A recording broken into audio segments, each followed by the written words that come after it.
সেনাপ্রধান গতকাল যে বক্তব্যটি দিয়েছেন, এই বক্তব্য নিয়ে ইতিমধ্যে রাজনৈতিক মহলে ব্যাপক আলোচনা, ব্যাপক ব্যাখ্যা, বিশ্লেষণ ইতিমধ্যে শুরু হয়েছে। বলতে পারেন সেনাপ্রধানের গতকালকের এই বক্তব্য নিয়ে এক প্রকারের একটা তুলকালাম কাণ্ড শুরু হয়েছে। তবে সেনাপ্রধানের এই বক্তব্যে আমি যেটি মনে করি, তিনি রাজনৈতিক দল এবং জনগণকে একটা মেসেজ দেওয়ার চেষ্টা করেছেন, কিংবা সরাসরি তিনি একটা মেসেজ দিয়েছেন। আর সেনাপ্রধানের গতকালকের বক্তব্যের আরেকটি দিক রয়েছে, যেটি নিয়ে আমি তীব্রভাবে বিরোধিতা করেছি এবং সেনাপ্রধানের সেই বক্তব্যের সাথে আমি কোনোভাবেই একমত নই। সে বিষয়ে মূলত আজকে আলোকপাত করা কিংবা আলোচনা করার বিষয়। সেনাপ্রধান প্রথম যে দিকটি তার বক্তব্যে গতকালকে তিনি বলেছেন, এবং সেটি তিনি বোল্ডলি বলেছেন, যে বলেছেন একবারে স্পষ্টভাবে, আমি আসলে কোনোভাবেই একমত পোষণ করতে পারছি। আমি আসলে জানি না তিনি কেন, কোন কারণে বা কাদের চাপে এ ধরনের একটি বক্তব্য গতকালকে জাতির সামনে দিয়েছেন।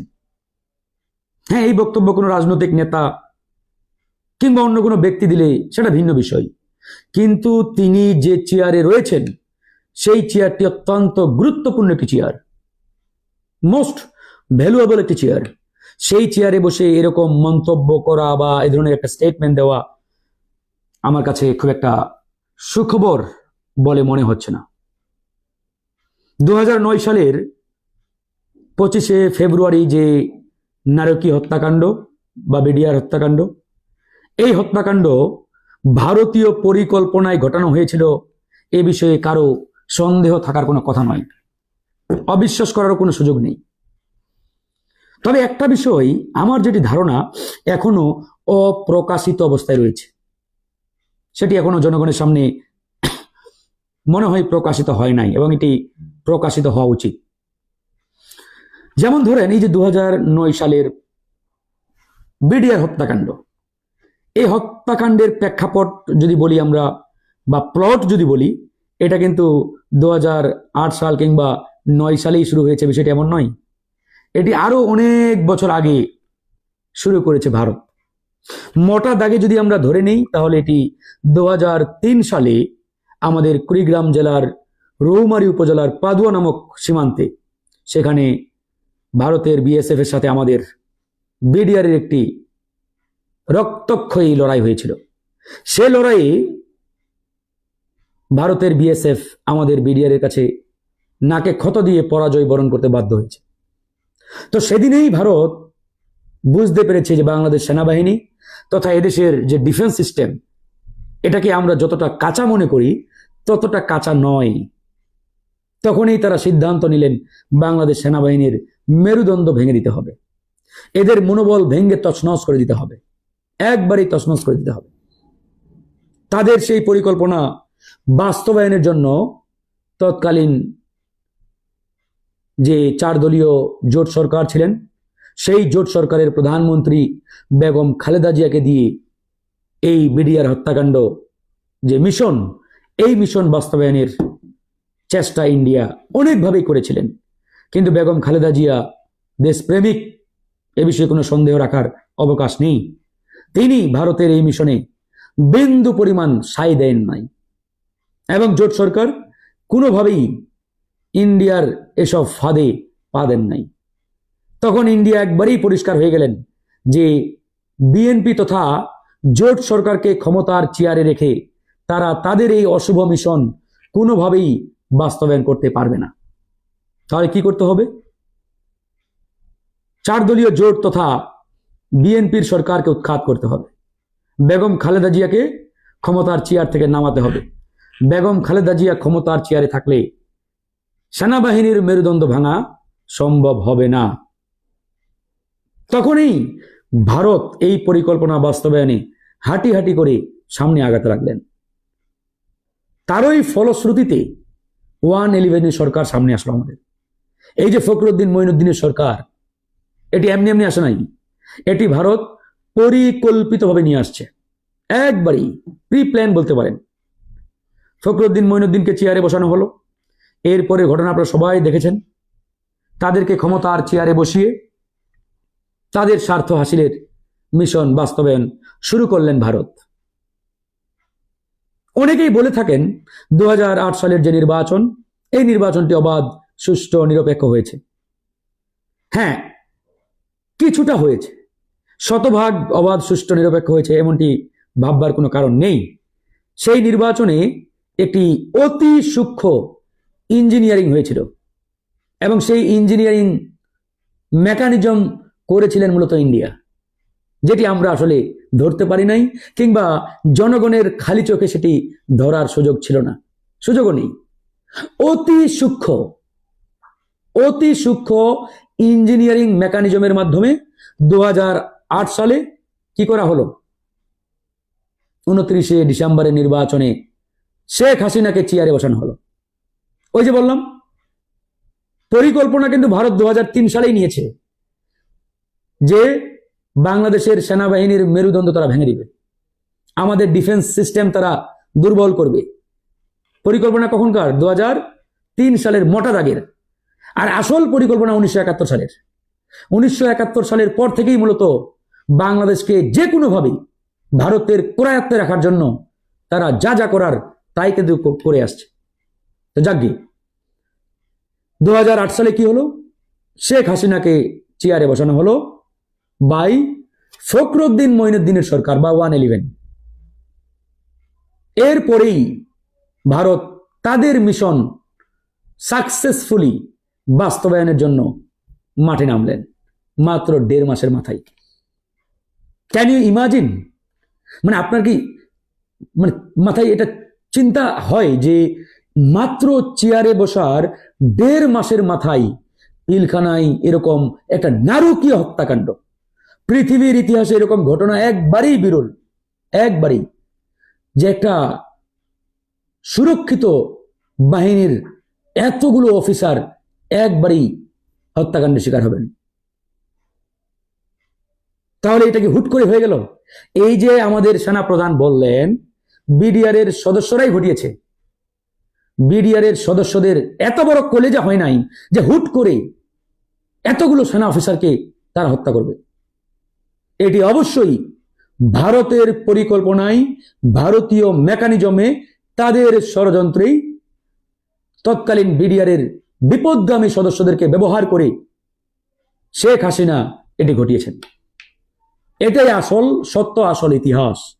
এটাই জনগণের সামনে আমাদের পরিষ্কারভাবে তুলে ধরতে হবে।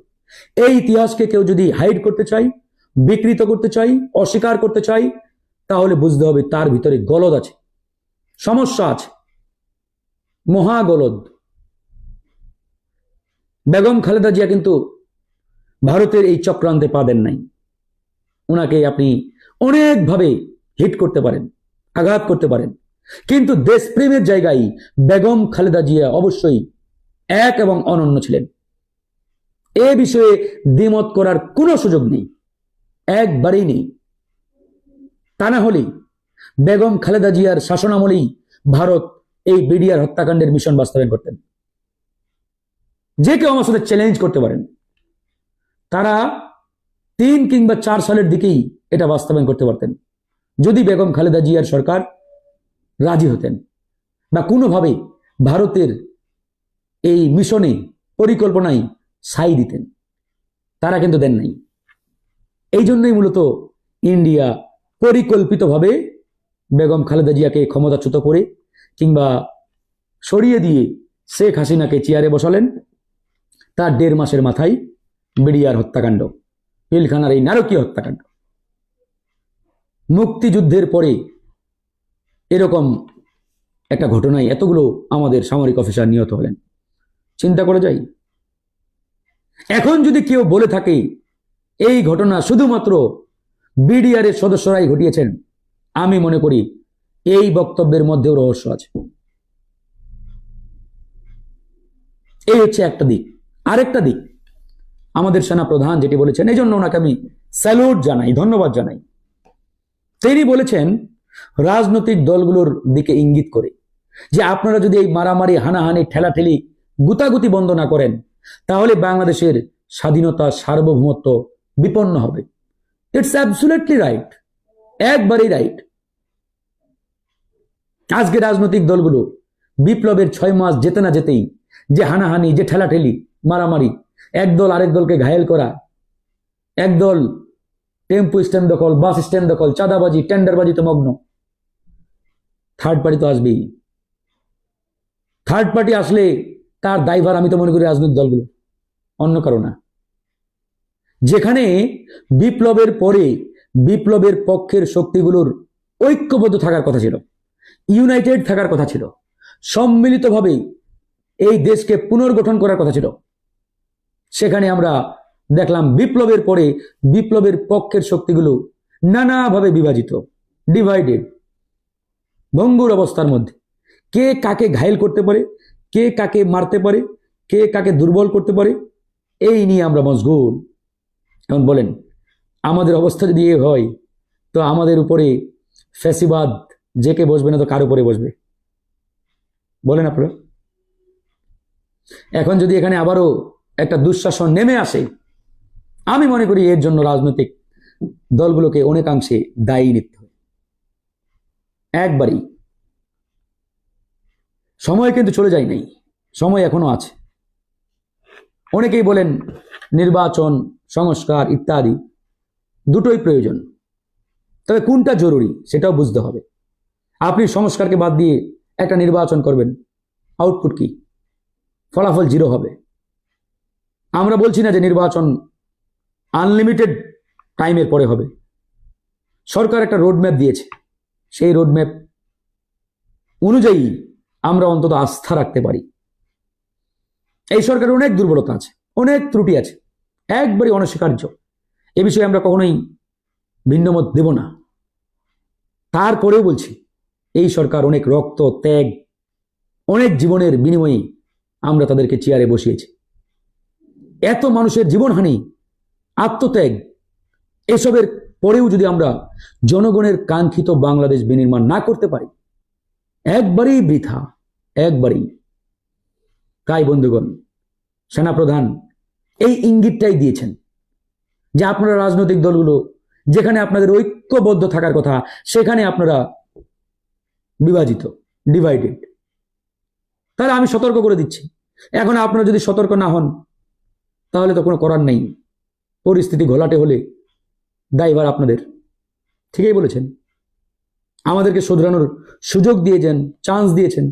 আমরা যদি না শুধরাই, না পরিবর্তন ঘটাই নিজেদের, তাহলে বলার কিছু নেই, একবারই কিছু নেই।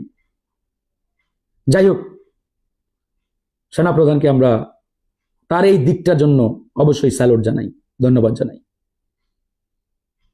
তবে একটা কথা আবারও স্মরণ করিয়ে দিতে চাই যে বাংলাদেশের ইতিহাসে দুজন সেনাপ্রধান, দুটো কারণে তারা কিন্তু অবশ্যই স্যালুট পাওয়ার যোগ্য। একজন হচ্ছেন জেনারেল নুরুদ্দিন সাহেব, যিনি এরশাদের আমলে সেনাপ্রধান ছিলেন। এরশাদও কিন্তু তাকে সরাসরি জনগণের বুকে গুলি চালানোর নির্দেশ দিয়েছিলেন, বাট ইন দ্যাট টাইম তৎকালীন সেনাপ্রধান নুরুদ্দিন সাহেব কিন্তু এরশাদের কথাই জনগণের বুকে গুলি চালান নাই, তিনি জনগণের পক্ষে দাঁড়িয়েছিলেন। তারই ফলে এরশাদের পতন হয়েছিল। এরপরে বর্তমান জেনারেল ওয়াকারুজ্জামান, বর্তমান সেনাপ্রধান, তাকেও কিন্তু হাসিনা অর্ডার দিয়েছিলেন জনগণের বুকে গুলি চালাতে, তিনি কিন্তু চালান নাই। এই ঘটনার জন্য কিন্তু জেনারেল ওয়াকারুজ্জামানকে স্যালুট দিতে হবে। সত্য সব সময় সত্য, মিথ্যা অলওয়েজ মিথ্যা। সুতরাং যেটা সত্য সেটাকে স্বীকার করতে হয়, কৃতজ্ঞতা প্রকাশ করতে হয়। এই জন্যই আমরা বলছি, যাহা সত্য তাহা বলে যেতে হবে। তো যাই হোক, সেনাপ্রধানের বক্তব্যের চূড়ান্ত জাজমেন্ট দেওয়ার আসলে সুযোগ খুব একটা নেই আমার যেটি মনে হয়। উনি আসলে কোন পার্সপেক্টিভে, কোন অ্যাঙ্গেল থেকে বক্তব্য দিয়েছেন, বলেছেন, এটা একমাত্র তিনিই ভালো জানেন। তবে আমাদের জায়গা থেকে, রাজনীতির মাঠের নেতৃত্বের জায়গা থেকে আমরা আমাদের মতন করে ব্যাখ্যা বিশ্লেষণ করি।